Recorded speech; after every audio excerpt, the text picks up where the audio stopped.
Ini nanti setelah ini ada kuliahnya lagi. Ada Pak. Iya, jam 11. Ini selesai jam 9 kamu. Nanti kalau tidak ada kelas, tidak ada mata kuliah seperti ini. Ada biasanya Pak. Bisa. Ada Pak. Kalau saya biasanya ada Pak. Apa Pak?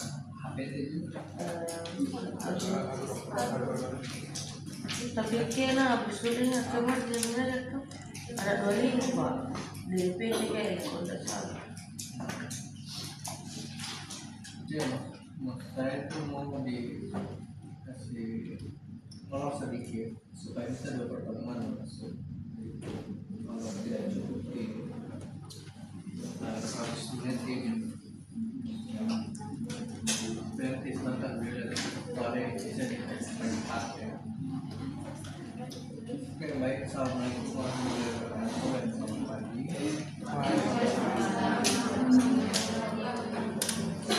Jadi saya lanjutkan materi-materi terakhir ya. Untuk mata kuliah kami dari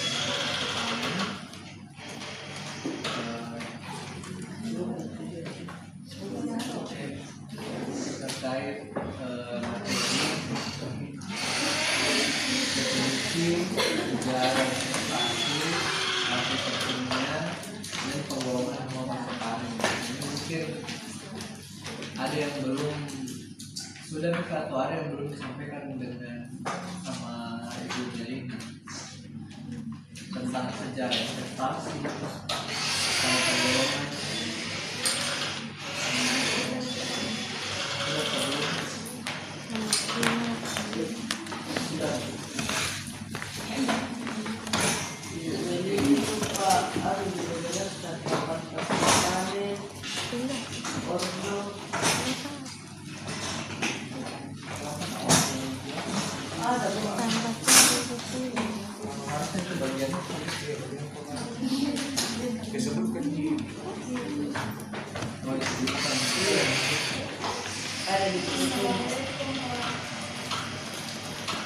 Jadi oke, ini sekiranya sudah tahu. Jadi bidang kajian saya itu dari yang 1 sampai 2 itu tentang hal pasca panen.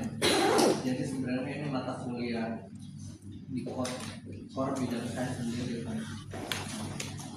Selain dari hal pasca panen sebenarnya spesifiknya juga ada beberapa publikasi terkait dengan taksonomi, terkait juga dari ketahanan tanaman dengan presisi dan nabati, tetapi di kaitannya semuanya di hama pasca panen. Jadi segala aspek biologi dari hama pasca panen itu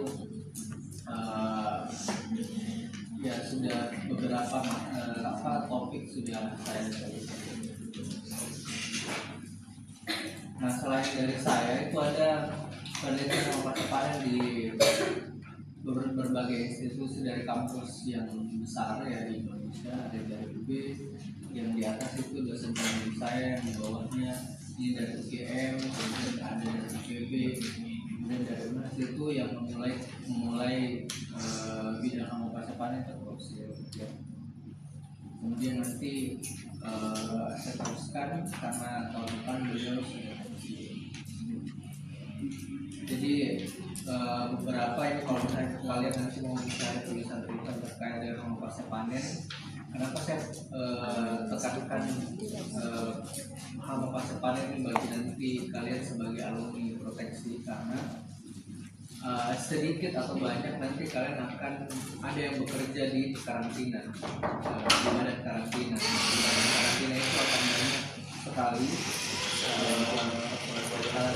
di akan banyak sekali terkait dengan hama pasca panen yang tergolong dengan OPTK A1 ya, ataupun A2. Jadi harapan saya di materi yang nanti saya sampaikan ini kalian juga bisa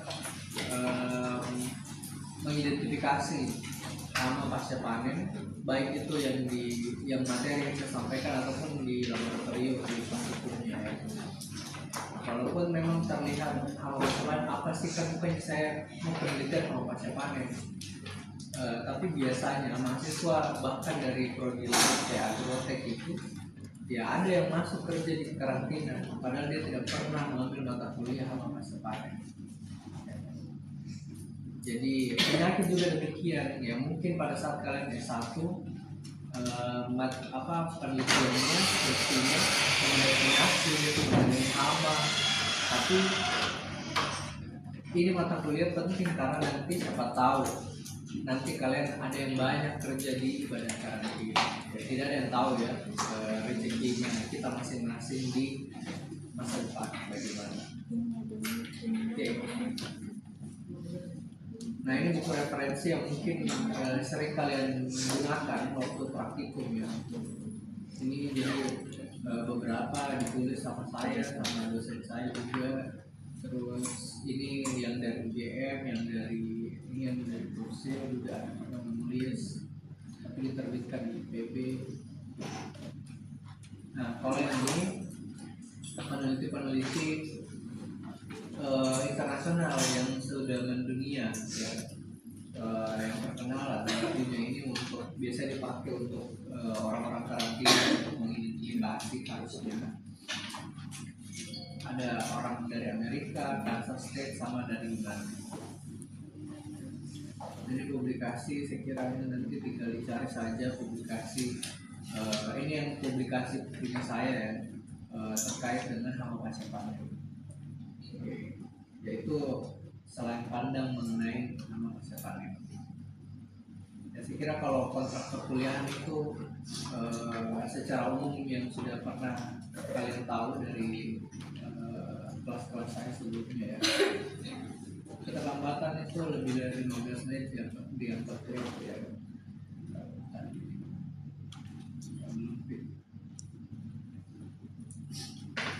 Oke, saya masuk langsung ke materinya, definisi dari hama pasca panen. Saya kira gampang sekali sih kalau cuma definisi. Ya kita gabung saja definisi dari hama itu apa. Kemudian pasca panen ini itu adalah komoditas yang telah dipanen, ya. Kemudian disimpan di fasilitas penyimpanan. Nah itu tahapannya mulai dari panen atau harvesting. Nah kemudian masuk ke pengolahan awal. Nah pengolahan awal ini ada pembersihan, ada pengeringan, ada pengukuran atau grading atau sortasi, kemudian ada packaging. Nah kemudian itu dilakukan transportasi atau perpindahan barang ya atau komoditas. Kemudian penyimpanan, baru nanti ada pengolahan akhir dan baru digunakan oleh konsumen. Menurut semua ini, tahapan mulai dari panen sampai ke konsumen itu sebenarnya termasuk ke dalam proses-proses pasca panen. Dan semuanya tahapan ini bisa jadi timbul masalah hama ya, yang kita sebut sebagai hama pasca panen. Nah kemudian ini sejarah investasi hama pasca panen yang awalnya dulu kita tidak mengenal yang namanya ada hama pasca panen.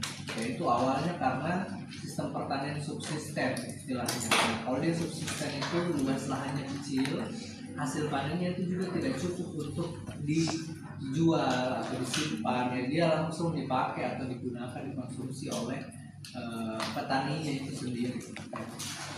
Kemudian semakin berkembangnya atau bertambahnya manusia, ya pastinya membutuhkan banyak makanan. Nah, dan juga adanya permasalahan lingkungan atau mungkin musim yang tidak menentu. Ada juga musim-musim yang tidak bisa ditanam komoditas sehingga tidak langsung tersedia. Nah, akhirnya muncullah sistem pertanian modern atau komersial dengan mengekstensifikasi lahan pertanian, kemudian nanti itu dia simpan hasil panennya itu untuk misalnya memasuki pada masa musim winter atau musim gugur yang tidak bisa ditanam tanaman, ya. Nah, itu disimpan. Nah, selama penyimpanan itu muncul masalah-masalah, ya masalah salah satunya hama pasca panen. Nah, karena hama-hama ini sistem pertanian yang ini yang sudah modern, hama-hama yang tadinya awalnya ada di lapangan kemudian berpindah secara evolusi ke penyimpanan, ya karena sudah terbiasa dan selalu ada bahan yang disimpan.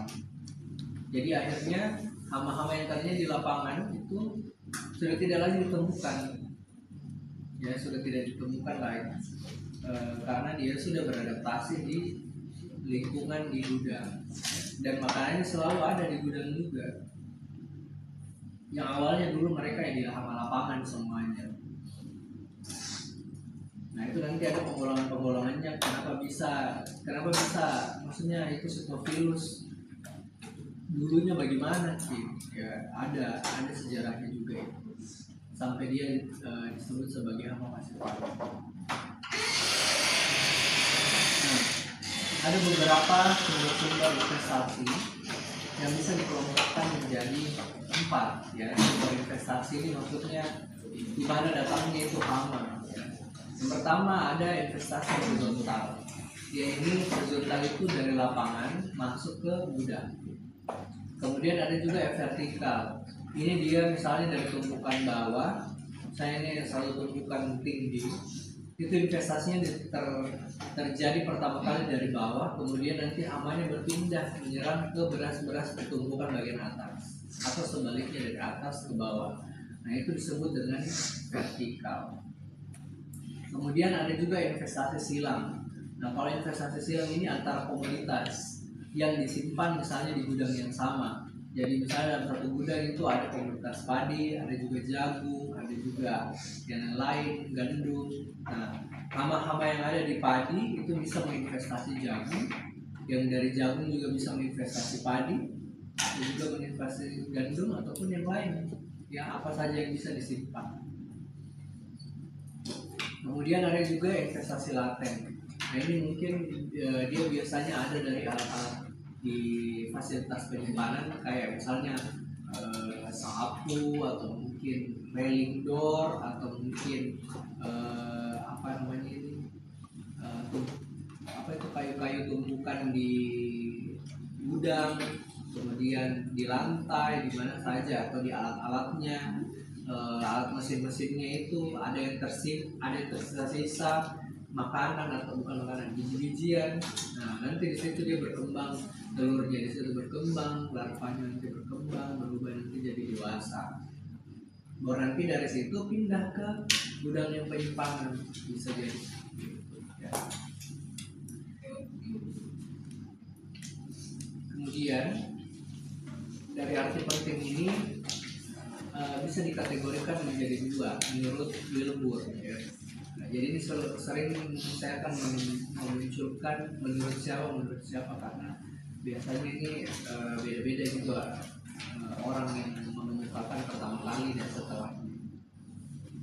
Nah, di sini ada 2, ada kerusakan langsung atau kerusakan tidak langsung. Nah, kalau kerusakan langsung itu kaitannya dia langsung ke bijinya atau mungkin bahan simpanannya.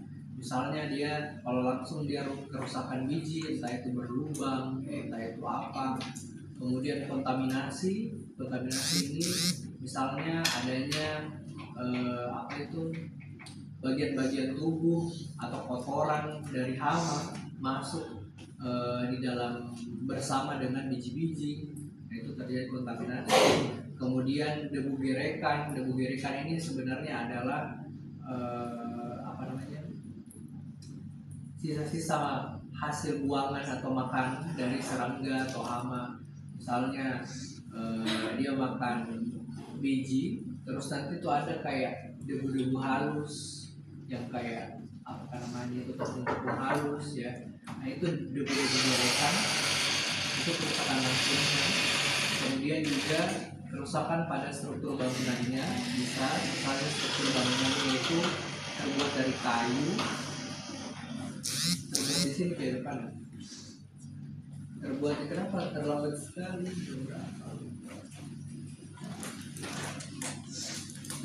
Strukturnya misalnya dari kayu, misalnya tiang-tiang atau mungkin dindingnya dari kayu.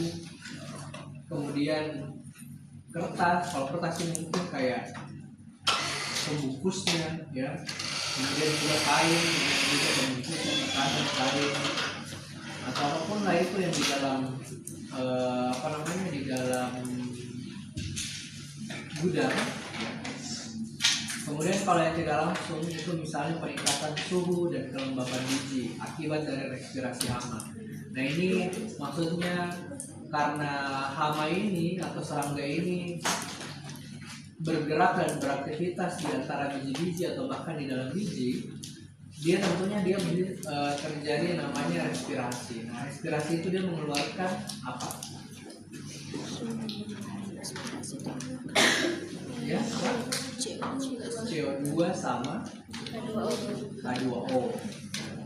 H2O itu kan air ya, H2O itu air. Nah, kalau suhu ini terjadi karena aktivitas mereka yang ada di antara biji itu yang meningkatkan suhu di antara biji-biji itu.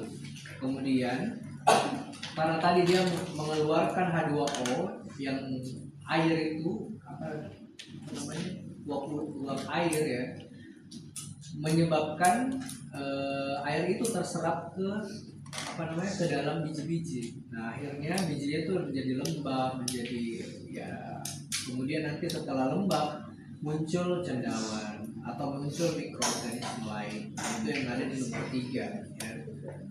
Nah kemudian ada penurunan daya perkecambahan benih, ini karena akibat rusaknya biji.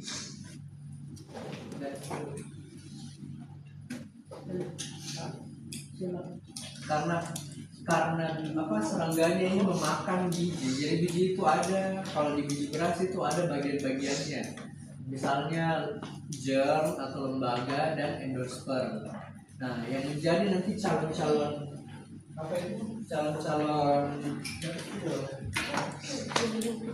itu ada satu permanen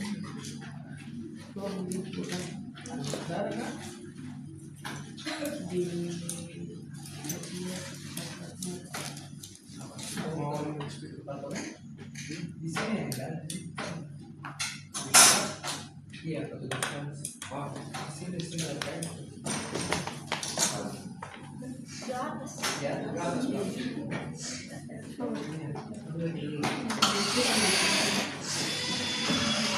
sedangkan itu tidak bisa dibilang.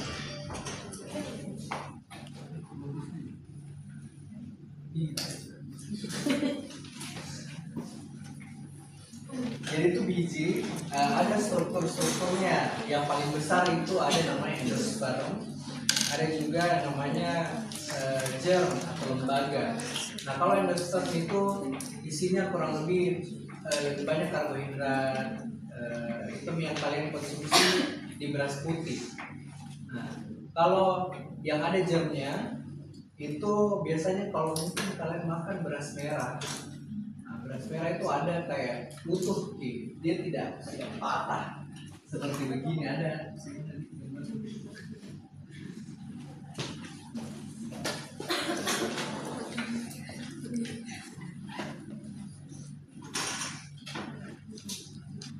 Atau sebentar tapi ada jadi gambarnya kayak yang jelas intinya begitu. Nah kalau serangga itu makan bagian lembaga atau germ yang nantinya sebenarnya dia itu calon nanti tanaman yang akan muncul ya, yang nanti berkecambah itu mulainya dari situ, dari germ. Nah kalau itu yang dimakan oleh serangga, pastinya nanti biji yang itu tidak akan bisa tumbuh ya, menjadi bibit. Kemudian penolakan oleh konsumen, karena ya ini biasanya siapa yang mau terima ini biji-biji kalau misalnya di supermarket atau di pasar. Kalau di pasar ada itu tinggal ditapis biasa ya, tapi kalau di supermarket bagi orang-orang yang orang kaya mungkin pasti tidak mau lihat itu ada berasnya atau apapun itu yang dijual di supermarket dalam bungkusannya ada kutunya ya. Karena ada itu jadi terjadi penolakan oleh konsumen. Nah, itu yang disebut dengan kerusakan tidak langsung. Jadi berbeda ya, kerusakan langsung itu ya langsung ke bijinya. Ya kalau yang kerusakan tidak langsung itu ya side effect-nya atau efek sampingnya dari kerusakan langsung. Nah ini kerusakan biji misalnya kalau kita lihat dari apa ini, yang paling umum saja ya Pseudophilus yang ini di gandum. Nah, kalau ini dia ternyata satu individu itu bisa mengkonsumsi atau bisa menghilangkan berat dari biji gandum itu sebesar sebanyak 32 mg. Ya memang terlihat sedikit, 32 mg kan sedikit sekali Pak. Itu kalau tubuhnya ada 100 ya kan pasti mungkin itu cuma satu jari sih. Pasti ada di lampanya, ada di kepalanya. Nah itu dihitung, ada yang penelitiannya dihitung begitu. Ternyata satu individu itu kalau larva 7 mg, kalau dewasa 20 mg. Nah paling besar ini ada di Tribolium itu 320 yang ini Cineus Angustius 485 mg per individu. Kemudian kalau yang sebelah kanan ini kerusakan bukan kehilangan secara di berbagai lokasi dunia ya. Misalnya ini contoh dari Indonesia, tidak ada studi kasusnya di Indonesia. Ada misalnya apa nih? India itu selama 7 bulan penyimpanan itu bisa kehilangan beratnya 4,26%. Ya lumayan banyak gitu ya. Kalau saya 1 ton disimpan ya kurang itu 4,26%, berarti 1 ton itu berarti berapa kilogram? 4,26%-nya berarti 42,60 kilogram. Ya, bayangkan itu 42 kilogram itu berarti satu sak karung itu sendiri untuk kasih makan itu serangga. Ya, disimpan selama 7 bulan. Itu kehilangannya sebanyak itu. Itu contoh ya. Kemudian ini kerusakan biji berdasarkan ininya apa, misalnya dari germnya, dari biji dorsalnya atau dari permukaan apa ini ventral dan seterusnya. Ini cuma data-data saja ya. Kalau kita estimasi dalam mata uang, misalnya yang di Amerika dia bisa kehilangannya atau kerugiannya bisa sampai 300 sampai 600 juta US dollar. Itu ya sekarang mahal ya US dollar, kayaknya sekitar berapa itu, 1 juta US dollar itu berapa lah, 1,7 miliar ya, 1,7 miliar ya, dikali itu 300 juta US dikali dengan 1,7 miliar, banyak sekali. Ya. Jadi kerugiannya itu sebenarnya itu. Kemudian kalau yang ini kontaminasi. Kontaminasi ini maksudnya ditemukan ya jumlah fragmen tubuhnya atau bagian-bagian tubuhnya yang terinvestasi di dalam, contohnya ini gandum yang digiling menjadi tepung ya. Kalau ini Sitophilus, ini ditemukan di formilin ini ada nolan yang dewasa 130 sama yang mati ada 213. Jadi kayak banyak sekali nih dirasa. Rhizoperta juga demikian. Ada 130 fragmen tubuh. Kemudian setelah digiling itu dia menjadi lebih banyak asam karena ya makin terpisah-pisah badannya atau pada saat digiling. Jadi 213 fragmen. Nah kalau di dalam FAO, saya tidak salah, FAO itu sudah menetapkan juga standar minimum.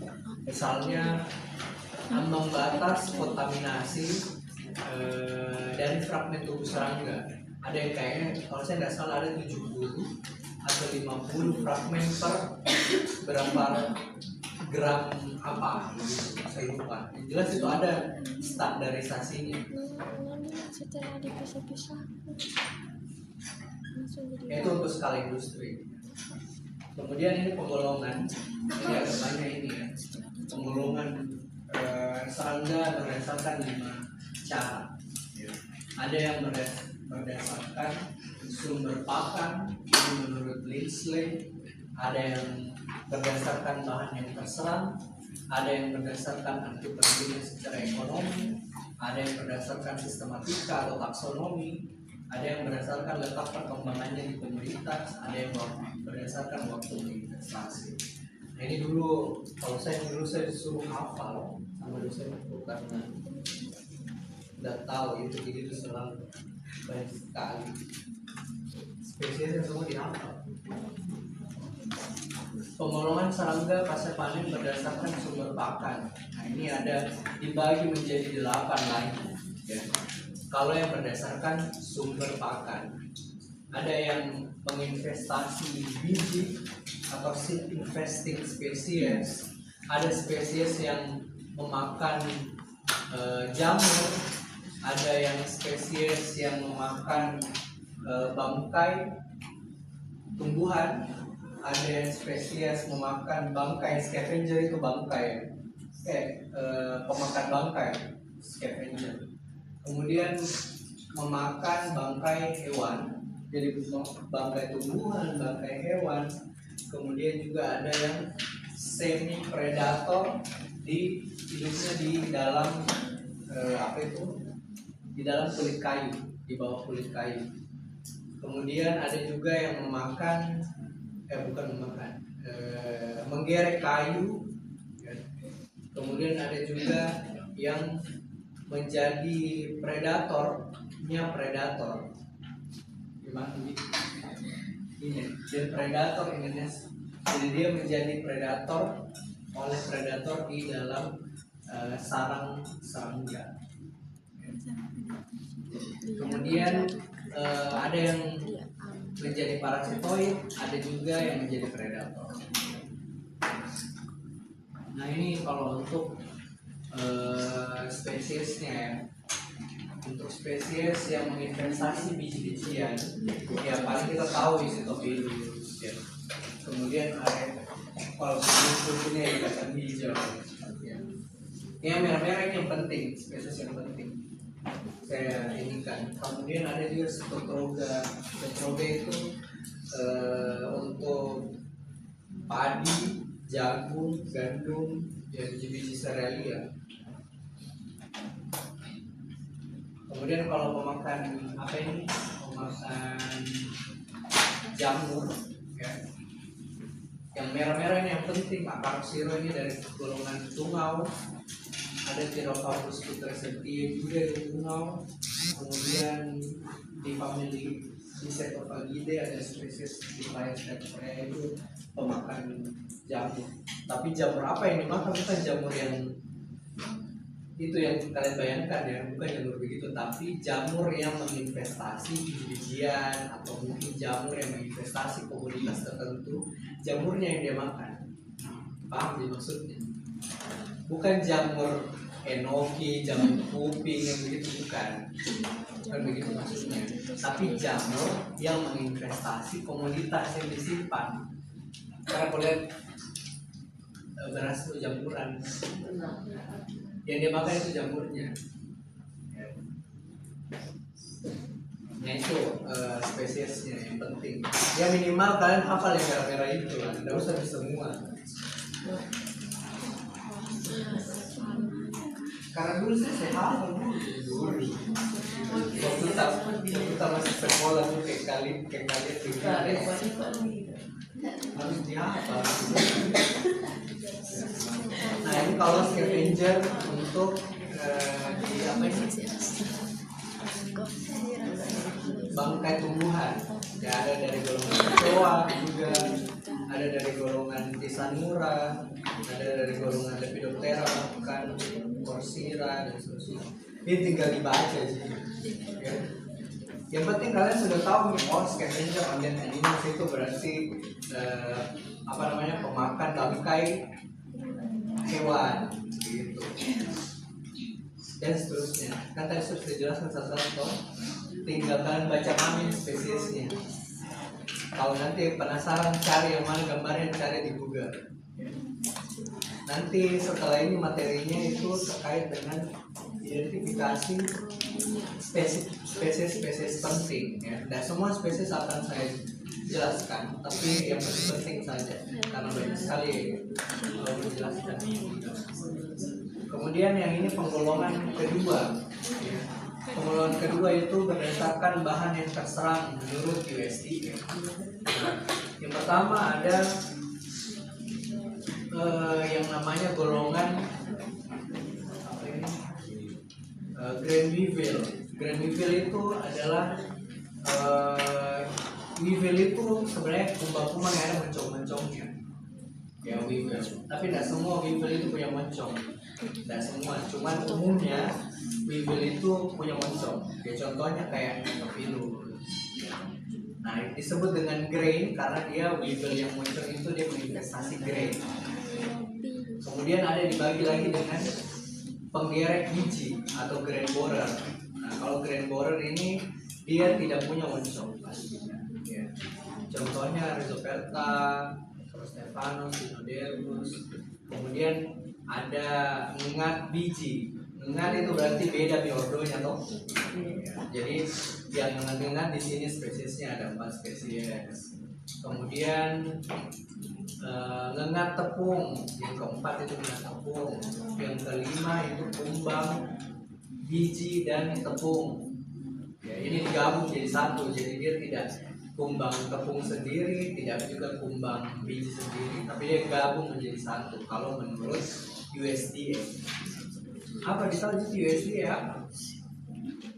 Apa USDA? Apa USDA? US pasti kalian tahu itu United States. Apa DA? Department of Agriculture berarti Itu Departemen ya, Kementerian Pertaniannya Amerika. Ya, yang begini-begini istilah-istilah umum itu sebenarnya harusnya kalian sudah tahu. FAO, apalagi FDA, begitu harus tahu. Tapi apa? Kemudian mealworms ini ulat-ulat yang agak besar ini, kayak tenebrio. Tapi ini kalian kayaknya tidak pernah melihat tenebrio. Dia ini biasa disebut dengan ulat Hongkong. Sama pernah lihat ulat Hongkong yang biasa dikasih makan burung. sampai pelihara burung tuanya juga ini, burung-burung yang kicau itu yang bunyi-bunyi biasa. Masa dari pelihara burung di rumah orang tua? Ada. Orang Jawa juga. Nah kalau mungkin kalian pergi ke pasar hewan atau pasar burung itu biasa ada yang jual sendiri bulat pompong. Nah yang bulat itu dikasih makan sama burung sengaja. Tapi mereka itu spesies itu bisa menginvestasi di dia, ya, disebut dengan mealworm. Kemudian ada juga Dermestic beetle. Nah kalau Dermestic beetle ini kumbang-kumbang yang dari famili Dermestidae, dia disebut dengan Dermestic. Kemudian ada kumbang laba-laba. Nah ini dia satu famili juga semuanya, ini 4 spesies. Disebut dengan spider beetle karena memang dia familinya ya nama umumnya spider beetle. Bentuknya seperti laba-laba tapi kumbang. Kalau laba-laba bukan serangga kan? Bukan. Ya bukan. Tapi bentuknya ini kumbang, bentuknya seperti laba-laba. Bentuknya. Kemudian Miscellaneous beetles itu adalah kumbang-kumbang lain-lain. Miscellaneous itu istilahnya kayak bahasa Indonesia-nya lain-lain, kayak yang lain-lain begitu. Dia digolongkan menjadi satu, jadi kumbang lain-lain maksudnya. Miscellaneous. Nah, kemudian yang dibawanya itu bukan kumbang-kumbang, bukan Millepidoptera, yang nomor 10 itu masuknya ke kutu buku namanya book lice. Kita sebut sebagai dalam bahasa Indonesia kutu buku, ya bukan idiom kutu buku dalam arti kutu buku yang suka dibaca gitu kan, ya. Tapi memang ada istilah yang bukan idiomnya, arti sebenarnya kutu buku ya ini disebut dengan book lice. Nah, kenapa dibilang kutu buku? Karena dia menginvestasi buku-buku, dia memakan kertas. Ya. Biasa mungkin kalau kalian lihat di gudang-gudang tua, yang buku tua itu ada kuning-kuning bukunya, pasti itu ada serangga yang pas sekali jalan. Ya biasa kalau kalian melihat itu ada di awetan-awetannya kita di kaca itu, di awetan di meja. Nah itu biasa bersembunyi di bawah-bawah itu apa styrofoamnya. Kalau kalian melihat itu kencang sekali jalannya. Itu disebut dengan silverfish biasanya. Bukan sih, beda lagi silverfish. Gimana sih? Cari buat sendiri gambarnya. Kecil sekali dan halus sih kayak dan bening-bening sih warnanya kalau buku itu. Orang terakhir silverfish itu yang cepat sekali jalannya, yang saya bilang tadi di awetan. Jadi itu hama gudang itu tidak hanya kita berbicara tentang beras, padi apa tidak, tapi segala macam komoditas yang disimpan termasuk buku, termasuk pakaian, termasuk juga apapun itu, karpet, sofa yang bahannya itu dari organik. Yang organik itu maksudnya ya benang itu kan dari organik, dari kapas, ya kan. Nah kemudian ini penggolongannya yang ke berapa ini? Ketiga ya. Berdasarkan arti pentingnya secara ekonomis. Menurut Wilbur, ini dibagi menjadi 4. Ada yang disebut dengan hama major atau hama penting. Minor pest ini hama kurang penting. Incidental pest ini hama kadang-kadang, kalau bahasa Indonesia-nya begitu. Maksudnya hama kadang-kadang apa? Ya kadang-kadang muncul dan menyebabkan kerusakan. Yang keempat ini dia golongannya parasitoid, yang perannya parasitoid dan predator. Jadi bukan hama ya. Di gudang itu ada juga parasitoidnya, ada musuh lagi. Nah kalau major pest, spesiesnya ini semua menurut si Wilbur itu, nah anunya maksudnya definisinya mempunyai kemampuan beradaptasi yang baik untuk menginvestasi komunitas simpanan. Jadi dia sangat bagus. Jadi pada saat dia menginvestasi banyak sekali nanti anakan yang muncul, nah, karena dia sudah sangat beradaptasi dengan komunitasnya. Ya. Contohnya kayak Sitophilus, Zoetroga. Itu sudah sangat beradaptasi dengan baik dengan komunitas. Nah kalau minor pest ini hama kurang penting ya. Nah maksudnya kurang penting ini bukan berarti dia selamanya tidak penting ya atau kurang penting. Dia bisa berubah menjadi penting ketika misalnya bertemu dengan komunitas atau kondisi lingkungan yang cocok. Nah, contohnya ini di sini Prostephanus truncatus ini bisa menginvestasi di lapangan, maksudnya komunitas yang masih ada di lapangan, tapi kerusakannya tidak besar. Nah, tetapi kalau Prostephanus pindah ke dalam gudang, dia menjadi masalah yang sangat besar. Itu maksudnya. Jadi tergantung kondisi lingkungannya. Contohnya lagi ya, ada Lacioderma saricorna. Ini kumbang tembakau. Nah, kalau dia di beras, dia itu dia bisa makan beras, tapi tidak banyak nanti anaknya. Ya mungkin taruhlah misalnya dari 1 bisa nanti menghasilkan cuma 10 anak. Ya. Tapi kalau dia menginvestasi tembakau bisa jadi 100. Ya. Nah maksudnya itu minor pest kekurangannya adalah bisa berubah status dari minor, bisa berubah status menjadi major.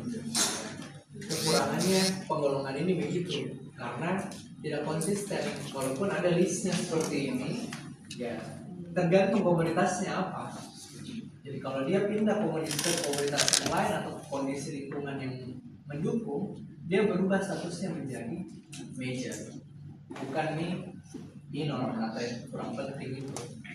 Jadi ada kekurangannya ini penggolongan menurut si William ini. Kemudian insidental ini jarang sekali mengakibatkan kerugian kecuali menjadi kontaminan. Maksudnya kontaminan itu ya dia ada di situ saja mati di dalam karung beras itu sudah menjadi kontaminasi. Contohnya di sini ada kecoa-kecoa, Blottodia ini kecoa. Kemudian parasitoid sama predator. Nah, ini contoh-contoh spesiesnya yang di atas Silocoris itu predator, yang di bawahnya ini parasitoid. Kemudian penggolongan ke berapa ini? 4 ya. 4. Berdasarkan sistematika. Ini dibagi menjadi 4 ya. Dari kelas insekta, maksudnya dari kelas serangga. Kemudian dari kelas arachnida itu laba-laba, tuna ya. Kemudian dari kelas mamalia ini apa namanya? Manusia. Bukan manusia iya cuma kan kita makan. Tikus. Ya tikus. Kemudian aves, burung. Oke. Nah ini contoh-contohnya. Ini bagus juga sebenarnya. Intinya penggolongan yang ini ya berdasarkan taksonominya. Mereka semuanya sudah ada nasibnya di depan ini, ordo family, kelas, filum, apa segala macam. Nah kelasnya, ini kalau ini bagi-bagi menjadi kelasnya ada golongan serangga, ada golongan tuna sama laba-laba, ada golongan mamalia, ada golongan burung. Nah kalau dari tungau yang menjadi hama itu hanya ini di sini subordo Acarigida astigmata. Yang lainnya saya rasa dia bukan hama pasca panen, tapi mungkin kayak mana ya? Ixionida ini kalau saya nggak salah dia tungau, tapi tungau yang menginvestasi hewan ternak gitu. Yang lainnya hama juga, tapi bukan hama pada gudang ya. Yang gudang itu cuma 2 ini. Oribatida ini tungau, tapi tungau yang ada di tanah. Kemudian dari golongan mamalia ini spesies tikus semuanya ya, dari ordo Dolentia, famili Muridae itu tikus. Spesiesnya yang penting yang warna merah itu. Kalau tikus kan ada di mata kuliahnya sendiri tuh. Ada. Gerakan. Nah kalau untuk burung-burung itu bisa menjadi hama juga. Contohnya ini burung gereja, ini spesiesnya burung gereja, ini longkura, burung pipit. Ada yang biasa terbang-terbang rame-rame. Dia makannya di sini, tapi bisa masuk juga dalam gudang. Kalau di luar negeri itu bahkan ada merpati yang hidup liar, yang hidup bebas itu dia menjadi hama, ya, di gudang. Nah kemudian ini penggolongan berdasarkan letak perkembangannya cuma 2 Ji, ya. Dia letaknya makannya ada di dalam atau di luar biji, ya. Kalau di dalam biji atau dalam komoditas simpanan ini contohnya Setophilus, Pseudoxyleta, kalau eksternal itu dia di luar, fase hidupnya di luar, semuanya di luar, ya. Di luar komoditas, di luar biji, di luar apa. Nah ini contohnya larvanya ada di dalam biji, kemudian ini gejalanya kalau dilihat ya, kalau dilihat isinya begini, kalau ini kacang, zuki. Kemudian kalau ini berdasarkan waktu menginvestasi. Waktu menginvestasi itu dibagi menjadi 2 saja, primer dan sekunder. Kalau primer itu dia waktu bijinya masih utuh, dia bisa investasi. Kalau sekunder itu dia tidak bisa menginvestasi biji yang utuh. Tapi biasanya setelah investasi primer oleh hama primer, baru nanti itu bijinya hancur-hancur nih, baru di situ hadir hama sekunder. Gampang Ji begitu. Yang susah itu menghafal spesies. Ya, biasa. Tinggal ingat biasa. Kita masih ada di waktu ini, sekali ada pertanyaan sampai sini. Ya, ada. Atau masih bingung antara penggolongan ini? Boleh kita diketik. Bukan juga standar.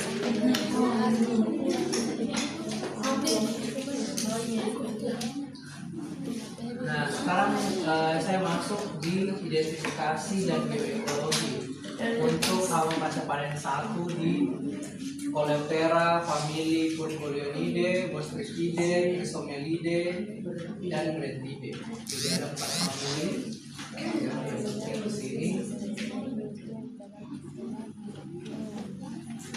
Saya mulai dari apa? Kalau ini morfologi umum jin ya. Kalian sudah pasti kalian tahu di entomologi ya. Terus saya ulang lagi. Yang mana dibilang mulut, yang mana dibilang mandibel, yang mana dibilang ini seterusnya. Nah di dalam Coleoptera yang penting itu menjadi hama pasca panen itu yang warna merah. Tapi 22 spesies, 22 famili ini adalah famili-famili yang berasosiasi dengan penyimpanan. Ya. Jadi tidak semua 22 ini berperan sebagai hama di penyimpanan. Ada juga yang berperan sebagai scavenger, ada yang berperan sebagai predator, ada yang berperan sebagai memakan jamur, ya. Dan parasitoides. Parasitoides itu ada yang jadi yang merah-merah ini yang penting-penting. Ya minimal itu kalian tahu ya merah-merah itu. Soalnya itu masuk ke hama-hama penting ya, hama major. Nah, untuk famili Bostrichidae ini praktiknya sampai di sini kan? Selesai. Oh selesai. Sampai saya jelaskan ini. Jelaskan ulang. Tapi tahu sih, ini sudah ada nih pasti berarti praktik. Sudah gitu. Jadi cepat gini. Famili Bostrichidae itu dicirikan dengan tubuh silinder atau bentuknya tabung. Dari mana dibilang tabung itu? kalau dilihat kepalanya dari depan itu sampai ke belakang ini bentuknya tabung.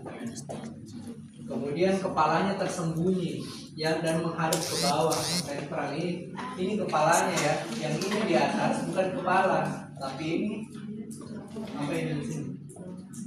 Apa ini? Bulu. Apa yang ini? Kan kepala itu ini dia. Di bawah sini. Berarti yang di atas ini apa? Pronotum, ya, protoraks. Ya. Pronotum itu yang di sini sebenarnya pronotum. Tapi yang ini sampai di bawah ini protoraks, semua di segmennya namanya protoraks.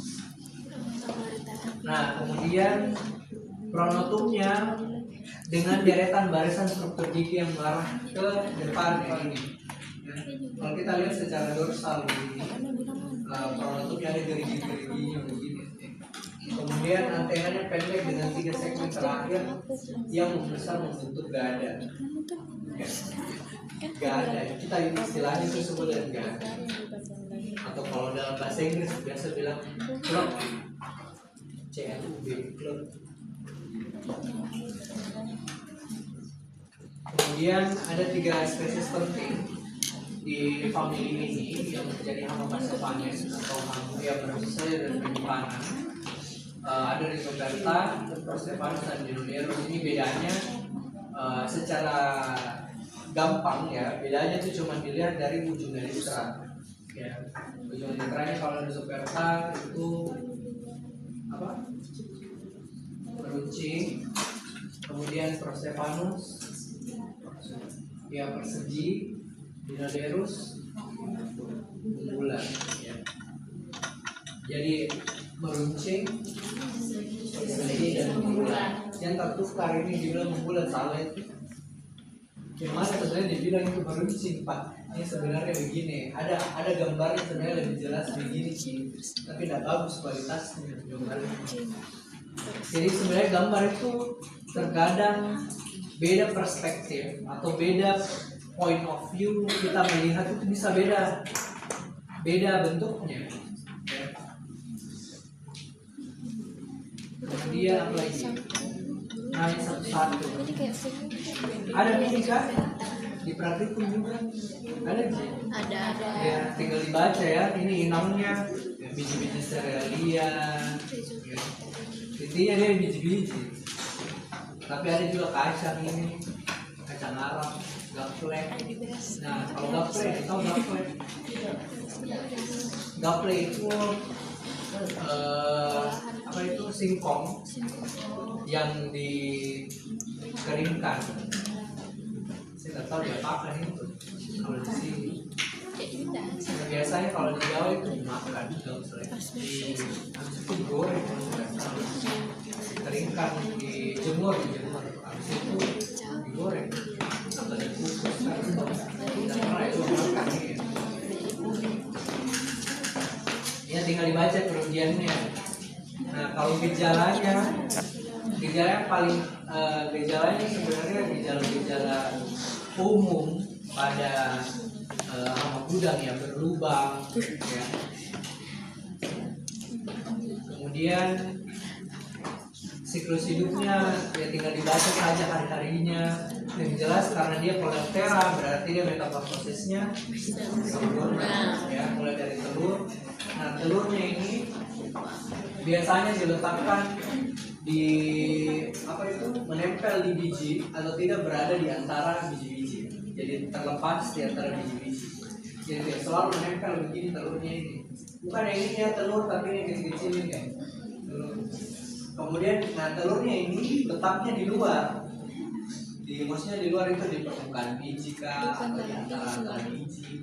Nah, kalau nanti setelah menetas instar 1 sampai 2 pokoknya instar awal itu larvanya masih di luar biji. Kemudian nanti instar 3 dan seterusnya dia baru masuk ke dalam biji. Nah, dia berkembang itu instar 3 dan seterusnya sampai pupa, baru nanti dewasa keluar. Nah, makanya fase-fase yang dia hidup di dalam biji itu disebut sebagai golongan internal feeder. Ya. Apalagi? Saya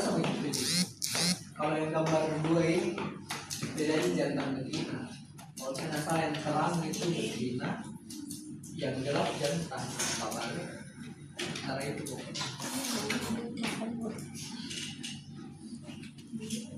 Nah kalau famili Coculonidae itu umumnya dia punya rostrum atau moncong ya. Rostrum itu moncong itu dalam bahasa ilmiahnya adalah rostrum. Kemudian dia bertipe genikular atau bersiku. Sikunya itu bisa dilihat yang ditunjuk. Tapi Coculionidae ini tidak semuanya punya moncong ya. Ada nanti famili lain yang punya moncong sebenarnya. Cuman perbedaannya itu hanya letak tipe antena. Ya. Antenanya satu bersiku, satunya dia bukan. Ya, dia tidak ada sikunya. Nanti ada di belakang di famili Brachydae.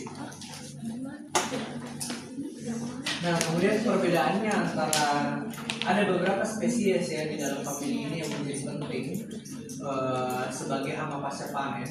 Contohnya ada Sitophilus granarius yang ini OPTKA1, Sitophilus orizae yang ini banyak sih, Sitophilus diameter itu banyak sih. Nah, kalau yang gambar nomor 1 ini sebenarnya Victorial key namanya atau istilahnya Victorial key. Kunci dikotomi. Kunci dikotomi itu jadi setiap karakter itu dia dibagi menjadi 2. Setiap karakter misalnya apakah antena memiliki skrob ya yang terhubung dengan mata majemuk? Kalau iya, dia spesiesnya ini. Kalau tidak, spesiesnya ini. Jadi selalu hanya ada 2 pilihan, itu namanya kunci dikotomi. Ada namanya juga kunci polikotomi. Kunci polikotomi itu lebih dari 2, jadi nanti bisa ada 3, 4, 5 dan seterusnya. Nah, dari sini kalau spesies-spesies ini ternyata dia bentuknya ini skrobnya begini, tidak terhubung dengan mata majemuk. Nanti setelah itu bentuk dari punctures atau lubang-lubang yang ada di pronotopnya bagaimana? Apa bentuknya oval atau bentuknya membulat? Ya. Kalau dia oval, dia spesiesnya ini. Kalau dia membulat, spesiesnya ini dan ini. Nah, karena dia kalau misalnya bulat ini masih ada 2 spesies, baru nanti dibedah lagi ke alat kelaminnya yang bagian jantan, yang alat kelaminnya yang disebut dengan diagus. Nah, kalau nanti dilihat yang orizae permukaannya itu halus, kalau yang zeamais itu permukaannya seperti ada gerigi atau guratan. Nah itu jadi bedanya. Walaupun dia juga bulat-bulat begini bisa jadi 2 spesiesnya. Jadi harus dibuka lagi, dibedah untuk membedakan yang mana spesies orizae, yang mana spesies zeamais. Yang betina juga bisa, tapi betina itu agak sulit untuk dilihat karena harus pakai mikroskop kompor. Sudah itu pasti itu di praktikum ya juga. Nah kemudian ada juga bedanya di antara 3 spesies ini. Kalau orizae sama zeamais itu punya corak orange begini ya, kayak itu X begitu. Tapi kalau yang granarius sudah ada hitam. Kemudian gejala kerusakannya begini, ya, jadi ada alur-alurnya begitu. Kemudian nanti lama-lama dia keluar, jadi berasnya kopong. Nah, perkembangan Sitophilus itu dia berbeda dengan perkembangannya tadi Rhizoberta. Ya. Kalau Sitophilus telurnya itu dikasih masuk dalam biji. Jadi ketika menetas menjadi larva, larvanya sudah langsung ada dalam biji, langsung menggerek ke dalam biji. Nah, tapi kalau Rhizoberta telurnya di luar, dia menetas instar pertama, instar 2 masih di luar. Tapi nanti setelah itu baru masuk ke dalam. Karena sebenarnya kenapa dia taruh di luar? Kira-kira kenapa? Telurnya kenapa dia kasih masuk ke dalam biji? Kenapa dia nggak taruh di luar? Kenapa kira-kira?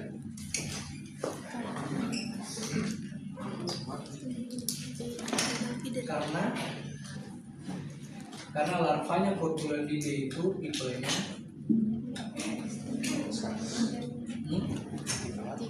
tipenya larvanya apa? Apoda. Apoda berarti tidak punya tungkai, ya. Tidak punya tungkai ya. Gimana caranya nanti dia masuk? Kalau misalnya telurnya ditaruh di mana, bijinya di mana? Ya. Kalau tadi Bostrichidae itu dia punya tungkai, ya. Bostrichidae itu dia masuk ke oligopoda. Dia sudah punya tungkai pada saat pertama, jadi sudah bisa jalan-jalan.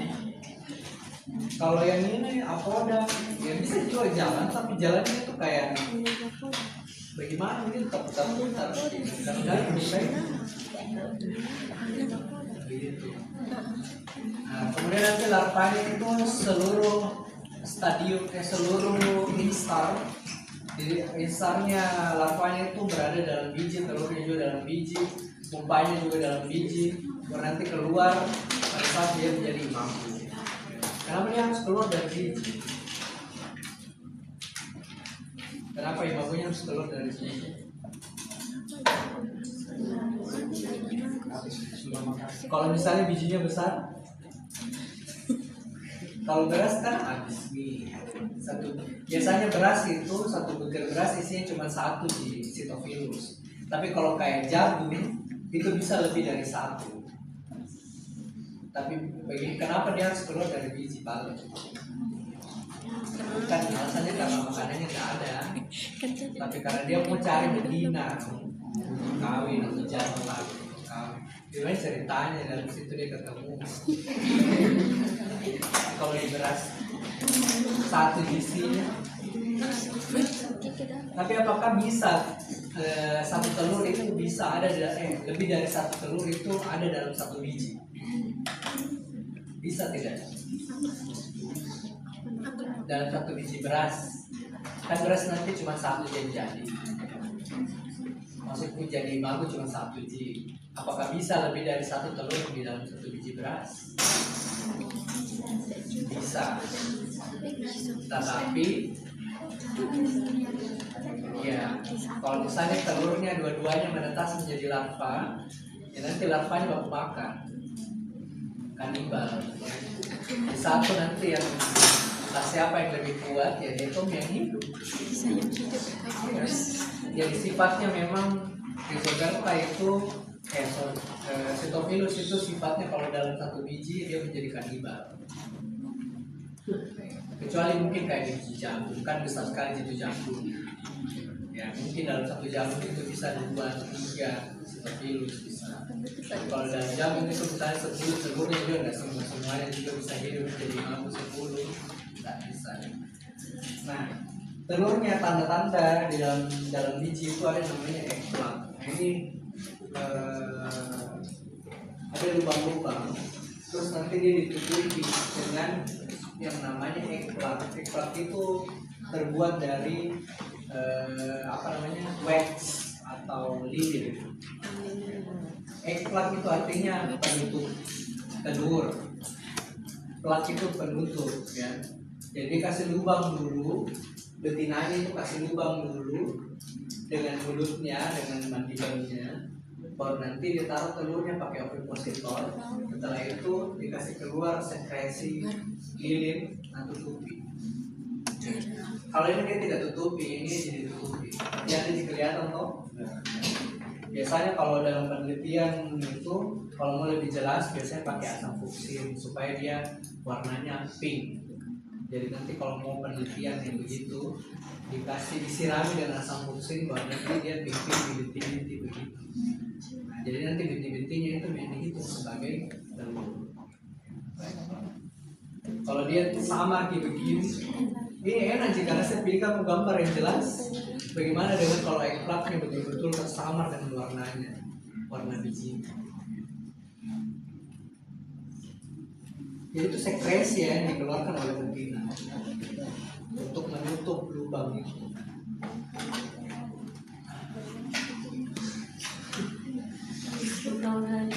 Capek. Chrysomelidae. Chrysomelidae ini kalau subrucus ya.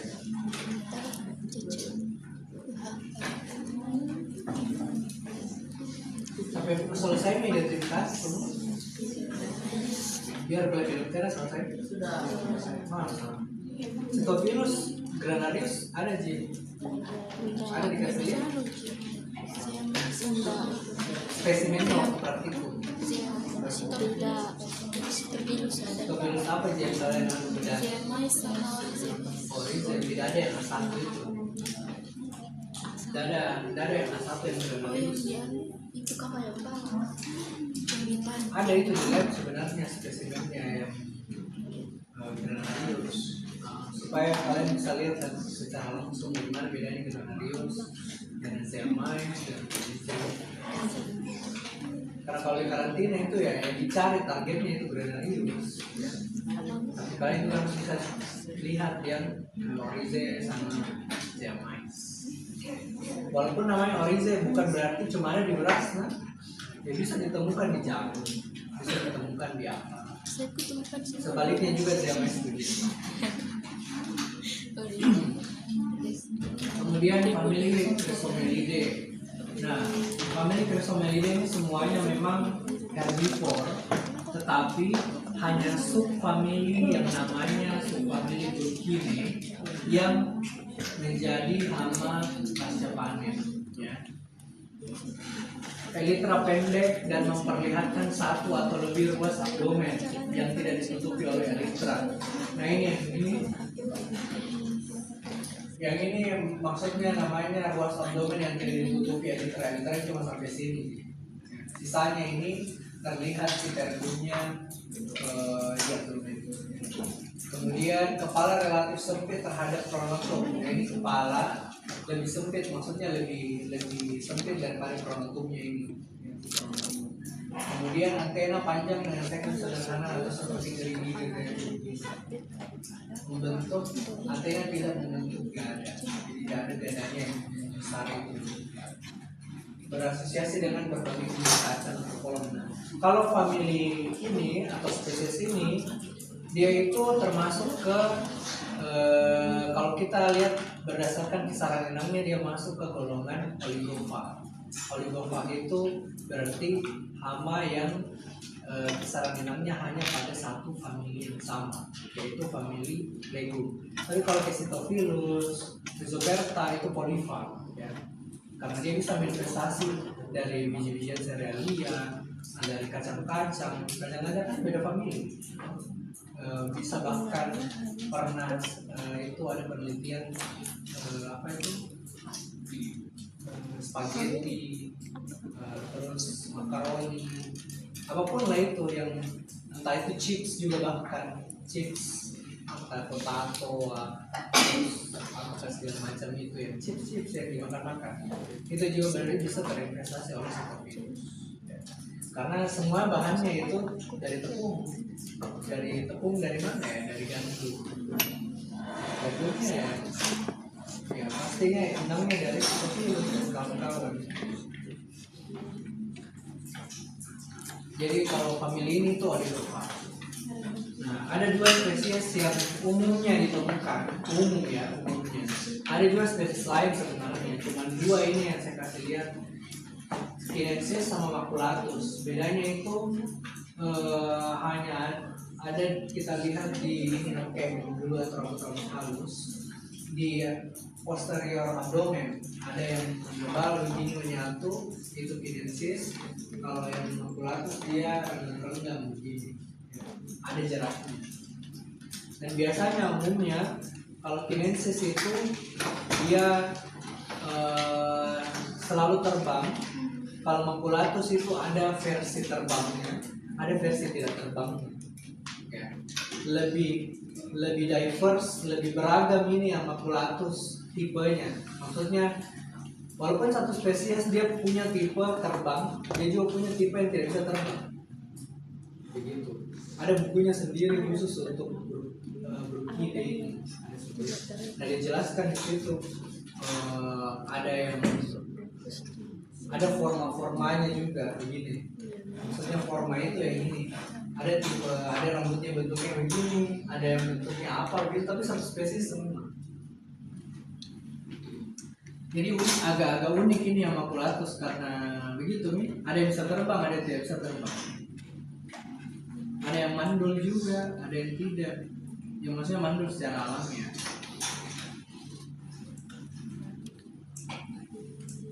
Kemudian perbedaannya letaknya di antena. Ya.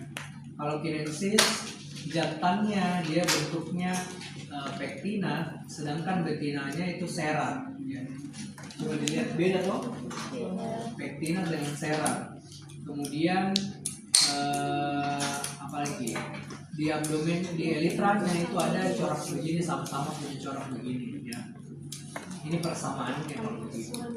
Nah kalau yang di makulatus, ini makulatus umumnya dia lebih besar ukurannya daripada kinensis ya umumnya, apalagi betinanya yang ini ya, betinanya ini kan besar sekali daripada yang jantannya ini, apalagi yang dua ini. Kalau ini dua ini mirip-mirip sih ukurannya, cuman kalau misalnya kalian terbiasa nih melihat, oh ini jantan sih, oh ini betina, dia dari antenanya. Kemudian apalagi kalau yang makulatus dua-duanya itu tipe antenanya serat, dua-duanya. Dia tidak masuk ke dalam pektinat kalau begitu, dia masuk ke serat. Walaupun ini bentuknya kayak lebih mirip ini, gitu, lebih mirip ini daripada ini. Nah, tapi dia ini masuk sebenarnya ke serat. Kalau dia pektinat itu dia seperti sisir banget, coba lihat ini kayak sisir sekali bentuknya. Kalau ini dia lebih padat-padat, gitu. Nah, padat-padat. Oke. Apa lagi? Nah, inangnya itu tadi saya bilang ya, berbagai jenis polong-polongan atau legum, kacang hijau, kacang tunggal, azuki, lentil, arab, dan seterusnya. Nah ini gejala kerusakannya, kalau telurnya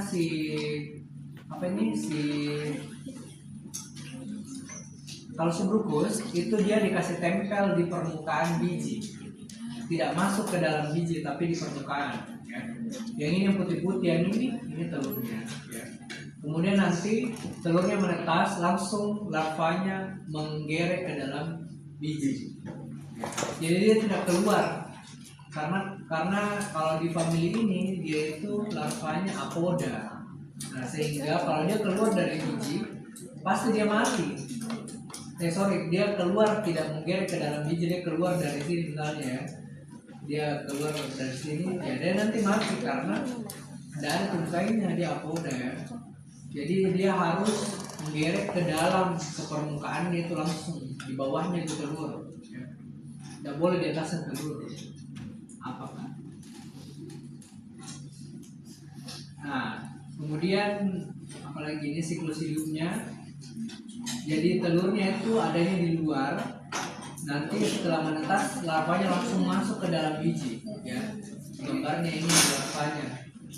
Ya, baru pupanya juga ada dalam biji, baru nanti keluar nih dalam bentuk dewasa.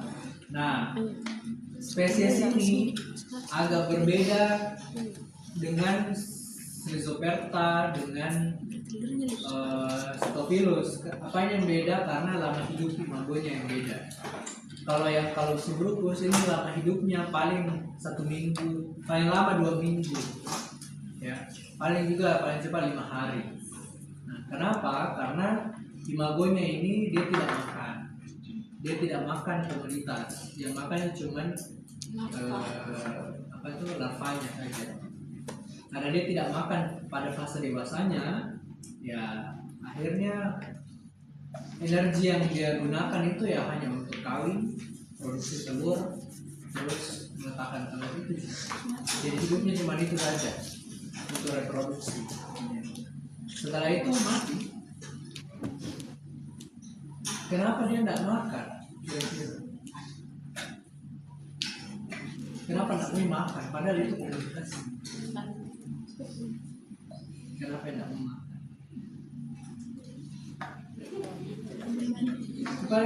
Karena kan anak tinggal makan, Pak.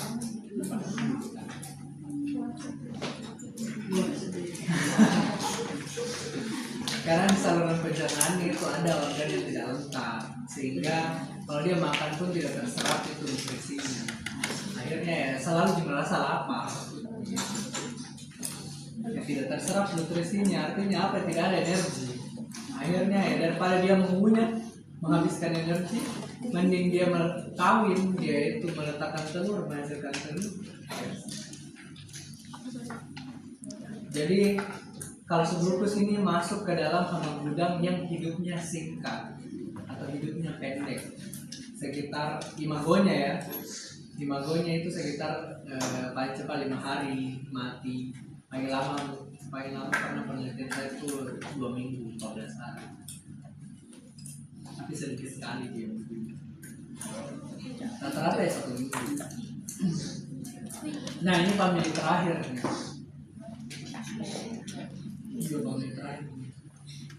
Nah ini Brentidae, dulunya dia masuk ke dalam famili Curculionidae atau serangga-serangga yang punya moncong, ya.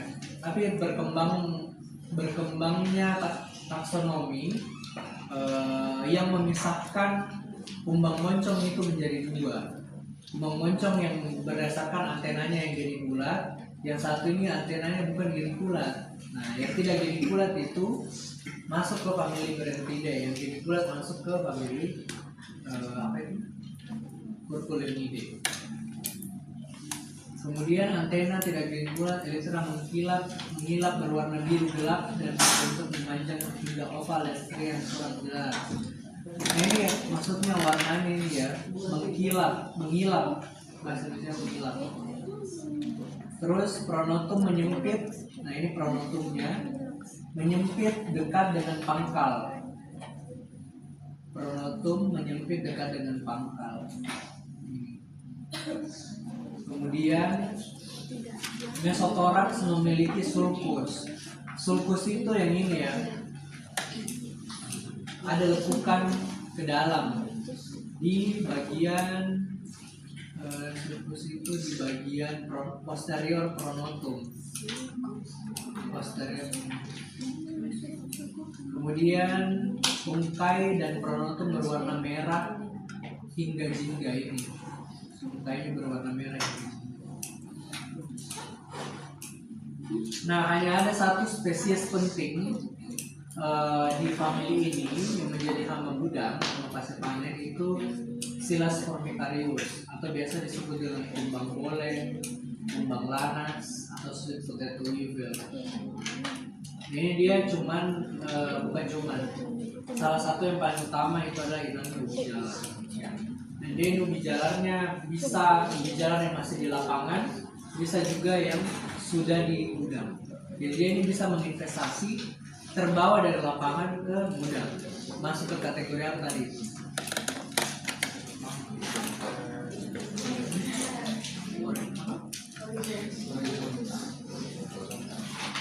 Dari lapangan pindah ke gudang. Kalau hama di lapangan seutuhnya ya dia tidak bisa berinvestasi pada satu gudang. Tapi kalau ini dia bisa. Gudang itu bisa lapangan, bisa juga gudang atau bisa gudang saja. Ya.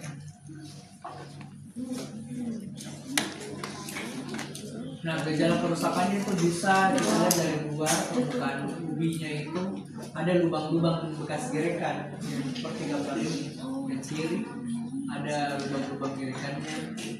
Ini kalau di lapangan, ya.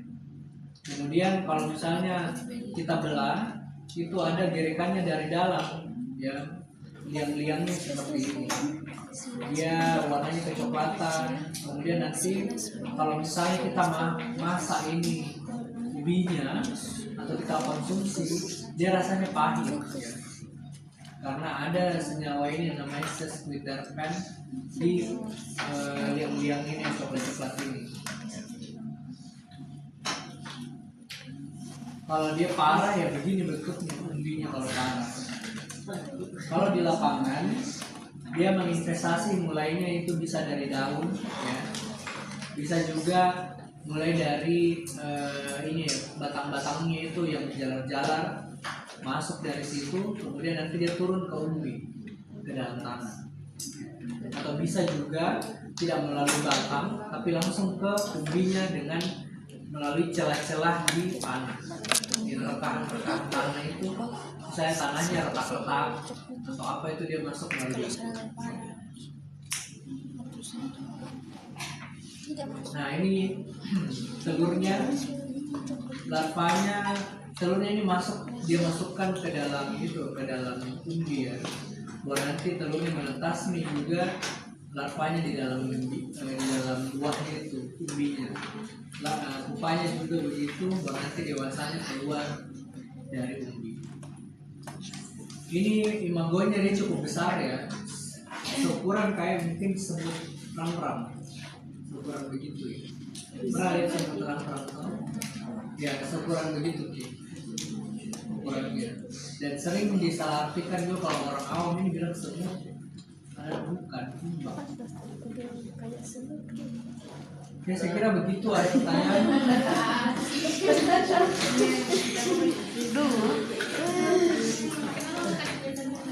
Senang dikasih begitu supaya belajar, supaya baca. Iya Pak. Terima kasih. Bukan akhir slide, bukan terima kasih. Tidak ada akhir slide terima kasih. Ada. Oh ada tahu. Namun tadi ini pertama itu Sejarah Pak.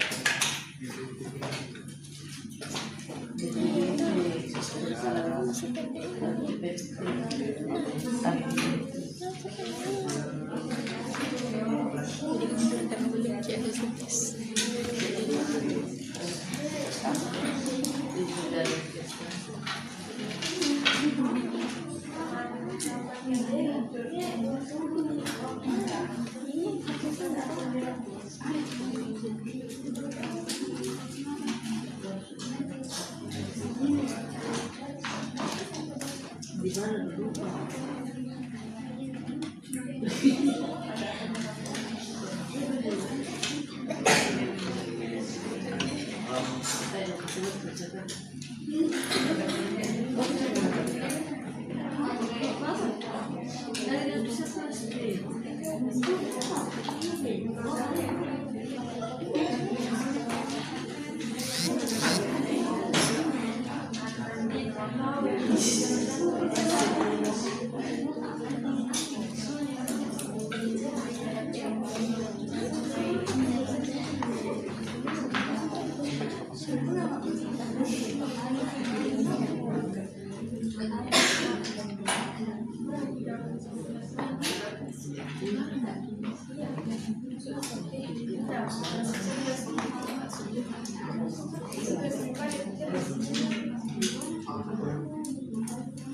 pikir